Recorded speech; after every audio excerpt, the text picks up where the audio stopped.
तो hello guys, और क्या हाल चाल है तुम लोगों का। वैसे आज की इस वीडियो में बात करने वाला हूँ Boruto two blue vortex chapter 22 के बारे में। देखो, हम सब जानते हैं कि पिछला चैप्टर कितना ज्यादा बढ़िया था, लेकिन ये चैप्टर इससे ज्यादा बढ़िया हो सकता है, इसकी हम उम्मीद लगा सकते हैं, क्योंकि बोरुटो वापस आ गया है और बोरुटो की एंट्री बहुत स्टाइल से हुई मासूरी को काट के। तो बोरुटो आए ये तो बहुत अच्छी बात हो गई, लेकिन हमें मोमोशिकी कब देखने को मिलेगा, क्योंकि इस बंदे को गायब हुए किस चैप्टर हो गए हैं और हमें 21 में ये बंदा नहीं दिखा, तो तुम समझ सकते हो इस बंदे का इंपॉर्टेंस क्या है। लेकिन हमें इस चैप्टर में ये बंदा दिख सकता है, क्योंकि जूरा भी वापस आ रहा है और हमारे जूरा के वापस आने की बात ये काशिनकोजी कब से कंफर्म कर चुका है। पिछले 2-3 चैप्टर से वो बोरुटो को वहां पर जाने नहीं दे रहा, क्योंकि वो जानता है कि अगर बोरुटो वहां पे जाएगा तो जूरा भी आएगा, एंड जूरा आएगा तो वो बोरुटो को मार डालेगा। और जूरा का बोरुटो को मारना, ऐसा उसने बहुत सारी प्रोबेबिलिटीज में भी देखा है, लेकिन बोरुटो ने कभी उसकी बात सुनी है क्या? इसी की वजह से कोनोहामारू को बचाने के लिए वहां पर चला जाता है। चाहे पिछले चैप्टर में सारादा ने इतनी अच्छी फाइट की हो, लेकिन सारादा बेहोश है, क्योंकि उसने अपने मांगे की शारिंगन का थोड़ा ज्यादा और यूज कर लिया है। लेकिन इतनी मेहनत करने के बाद उन्हें उसका फल भी मिला, एंड वो था रयू का थॉर्न सोल। लेकिन on the other hand Boruto की भी बैटलफील्ड में एंट्री हो चुकी है कोनोहामारू को बचाने के लिए, एंड मात्सुरी को बुरी तरीके से काट के। लेकिन सीन ऐसा बन के रखा है कि जूरा बोरुटो की मूवमेंट्स को ऑब्जर्व कर रहा है, और रयू और मात्सुरी के साथ ये क्या हो रहा है ये जानने के बाद भी जूरा इसलिए फाइट में एंटर नहीं कर रहा था ताकि वो बोरुटो का इंतजार कर रहा था। एंड अब बोरुटो आ गया है तो जूरा डेफिनेटली आएगा, और इसकी हिंट उसने लास्ट चैप्टर में भी दी थी, जहां पर उसने कहा था कि तुम फाइनली आ गए बोरुटो उज़ुमाकी। देखो, जूरा आने वाला है ये तो हमें पता ही है, काशिनकोजी ने जो हमें बताया है, लेकिन उसके साथ ही दारी भी आएगा, क्योंकि जूरा के अलावा तो बस यही एक शिंजू बचा है। और शिकामारू तक भी किसी के थ्रू ये खबर पहुंच जाएगी कि सारादा और टीम ने हरा दिया है रयू और मात्सुरी को। स्पेशल थैंक्स टू सारादा के मांगे की शारिंगन, जिसकी वजह से ही ये पॉसिबल हुआ, एंड उसकी ग्रेविटी की एबिलिटी भी, जिसकी वजह से रयू को मार डालकर उन्हें उसका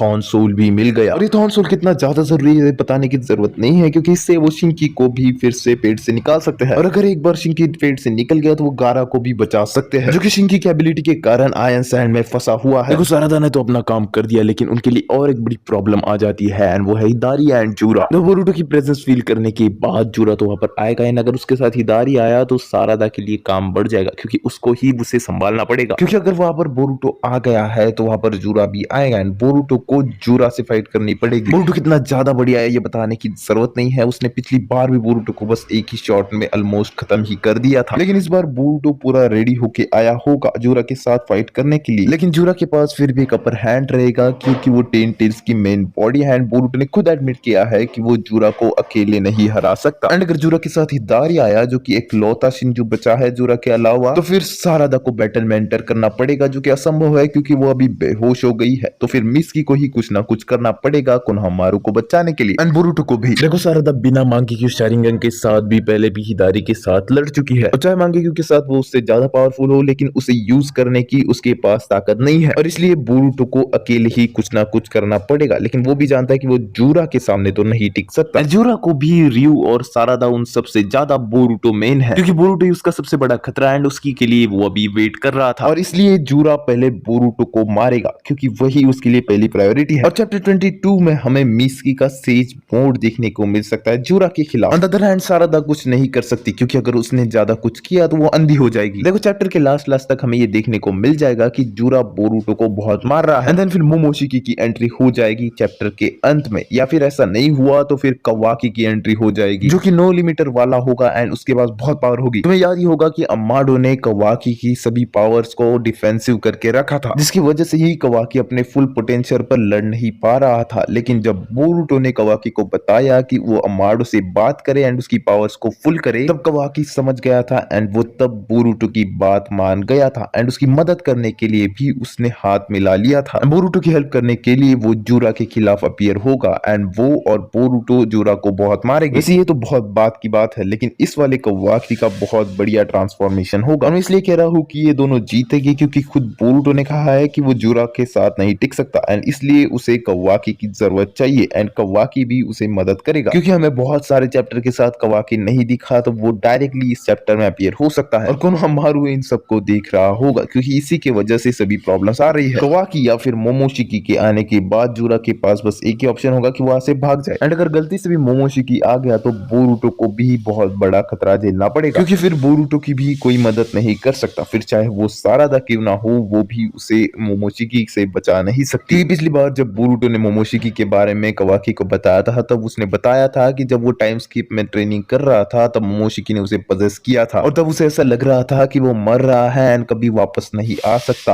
और तब से उसने कारमा को यूज करना ही बंद कर दिया क्योंकि उसका कारमा पे भी कंट्रोल नहीं है। तो जितना मैंने इस वीडियो में कहा है, अगर वो अगले चैप्टर में नहीं हुआ तो फिर वो आने वाले कुछ चैप्टर में हो सकता है, लेकिन ऐसा होगा ही। तो चलो आज का वीडियो यहीं पर खत्म। Bye bye.